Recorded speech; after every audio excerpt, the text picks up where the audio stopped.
कि मेरी कार कहाँ खराब हुई थी। अपर्णा ने अपनी उंगली एक पेड़ की ओर उठाई, जहां से कुछ दूरी पर एक पूरी तरह से चकनाचूर हो चुकी कार दिख रही थी। मेरी कार उस पेड़ से टकरा गई थी और मेरी मौत हो गई थी।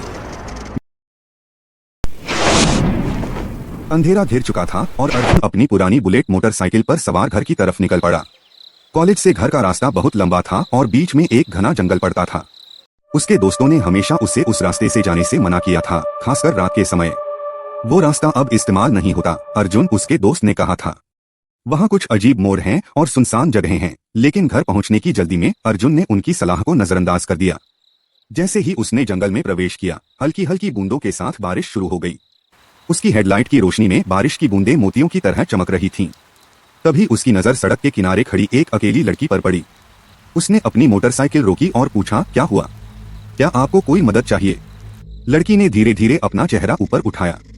उसकी आंखें अजीब सी खाली थीं और चेहरा बिल्कुल पीला पड़ा हुआ था, जैसे किसी ने उसे महीनों से नहीं देखा हो।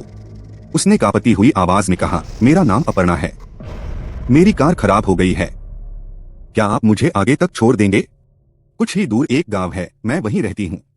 अपर्णा की हालत देखकर अर्जुन को उस पर दया आ गई। उसे अकेला छोड़ना ठीक नहीं लगा। उसने अपर्णा को मोटरसाइकिल पर बिठाया और आगे बढ़ गया। थोड़ी देर बाद अर्जुन को लगा कि अपर्णा का शरीर ठंडा पड़ रहा है और वह कांप रही है। उसे लगा शायद ठंड की वजह से ऐसा हो रहा है। जब वह कुछ और आगे बढ़ा तो उसने अपनी मोटरसाइकिल के शीशे में पीछे देखा। अपर्णा वहां नहीं थी। अर्जुन ने तुरंत मोटरसाइकिल रोकी और पीछे मुड़कर देखा। अपर्णा अब भी वहीं थी जहां उसने उसे छोड़ा था, मगर अब उसकी शक्ल और भी ज्यादा भयानक लग रही थी। उसकी आंखें खाली नहीं थीं, उनसे खून बह रहा था और उसके चेहरे पर सड़न के निशान और भी गहरे हो गए थे। अर्जुन की सांसें गले में अटक गईं। वह डर के मारे अपनी मोटरसाइकिल पर ही बैठा रहा। अपर्णा धीरे धीरे उसकी ओर बढ़ी और एक डरावनी, लड़खड़ाती हुई आवाज में बोली, मैंने आपसे कहा था कि मेरी कार खराब हो गई है और मैं अब तक यही हूँ।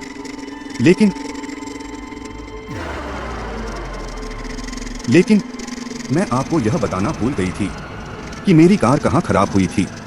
अपर्णा ने अपनी उंगली एक पेड़ की ओर उठाई, जहां से कुछ दूरी पर एक पूरी तरह से चकनाचूर हो चुकी कार दिख रही थी।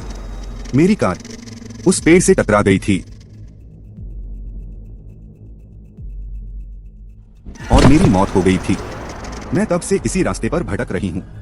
मैं सिर्फ उन लोगों को रोकती हूँ जो मेरे जैसी गलती करने वाले होते हैं। अर्जुन को अपर्णा की बात समझ में नहीं आई। अपर्णा उसके पास और करीब आई।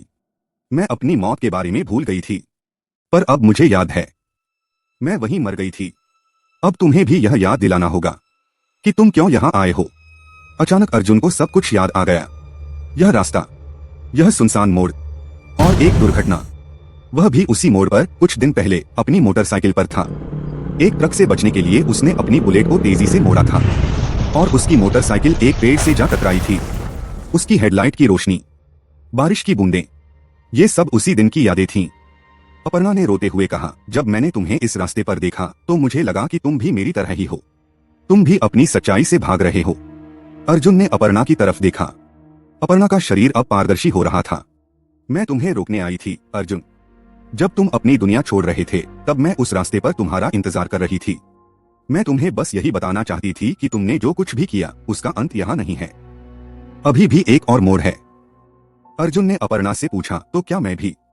अपर्णा ने सिर हिलाया। हाँ, तुम भी मेरे जैसे ही हो। हम दोनों उस दुनिया को छोड़ चुके हैं, लेकिन हमारा सफर यहीं खत्म नहीं होता।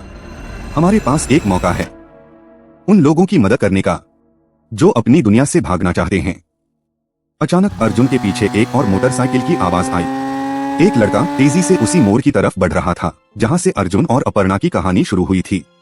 अपर्णा ने अर्जुन की ओर देखा और कहा, चलो हम उसे बचाते हैं। इस बार अर्जुन और अपर्णा दोनों ने एक दूसरे का हाथ थामा और उस मोटरसाइकिल सवार की ओर दौड़े जैसे दो नए दोस्त अपनी पहली यात्रा पर निकल पड़े हों। उनका लक्ष्य अब खुद को नहीं बल्कि दूसरों को बचाना था। उस रात उस सुनसान मोड़ पर दो भटकती हुई आत्माएं किसी और को भटकाने नहीं बल्कि सही राह दिखाने के लिए खड़ी थीं। अगर आपको यह कहानी पसंद आई तो उठाइए अपना हाथ और लाइक की बटन दबा दीजिए। मैं आपके लिए ऐसी और भी डरावनी और रोमांचक कहानियां लाता रहूंगा, वो देखने के लिए सब्सक्राइब जरूर कर लीजिएगा। और आपको कैसी कहानी पसंद है कमेंट में जरूर बताइएगा। मिलते हैं अगली कहानी में।